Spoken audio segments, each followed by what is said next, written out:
Ano nga ba ang Kaiser Savings Program? Ang Kaiser, ang sinimulan ko ring savings program noong 2012. And dito, tatlo na kasi ang meron ka. Meron kang healthcare, meron kang life insurance, at meron kang savings and investment. And ito yung mga benepisyo ng Kaiser. Una is, 7 years to pay lang ang Kaiser. So, ibig sabihin, 7 years lang tayo mag-iipon, pero 20 years yung benefit natin. 20 years yung maturity. And may 4-way insurance. Ito yung may life insurance ka for 20 years, may ADDB, ibig sabihin accidental death and dismemberment benefit. Pag tayo ay may naputol na parte ng katawan natin, naka-insure din tayo. And may waiver of installment or premium due to death at disability. Pag may nangyari sa atin, dahil tayo ay na-aksidente, hindi na makabayad sa Kaiser, may waiver na rin na hindi na natin kailangan bayaran yung balanse. Or, kapag ito ay matatransfer sa ating beneficiary, kung sakaling may mangyayari sa atin na plan holder, fully paid na itong matatransfer. And, 85% return of payment.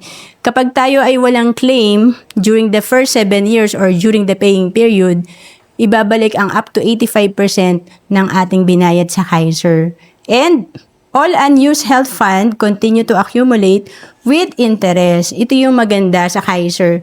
Kapag hindi natin nagagamit yung ating savings dito or fund, dahil hindi naman tayo nagkakasakit or walang availment, ito ay tumutubo with interest. Kaya nagiging investment din.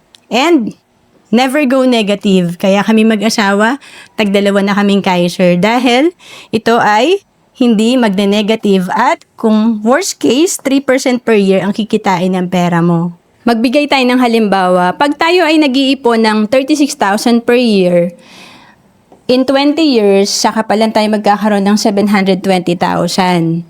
Pero, kapag sa Kaiser, dahil 7 years to pay lang to, 36,000 per year ang iyong iipunin, pero sa loob lang ng 7 years, ang total investment mo sa Kaiser, 252,000 lang.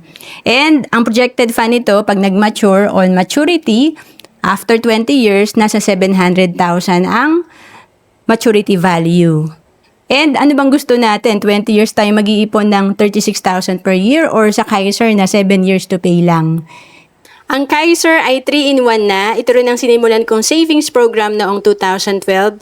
Dito, meron ka ng healthcare, life insurance, at investment. Ito ay 7 years to pay lang, 20 years maturity. At kung OFW ka, pwedeng-pwede ka sa Kaiser. We have online application. To know more about Kaiser, message mo lang ako sa Facebook, Roan Celis Capistrano, or email me at roan.capistrano@gmail.com. Bawat Pilipino dapat maging handa sa mga oras na hindi natin inaasahan. Gaya ng biglaang pagkakasakit, dapat may pondo tayo na magagamit. Sa oras ng pangangailangan, dapat may magmamalasakit. At sa pagtanda, walang pangamba, dapat may mag-aalaga.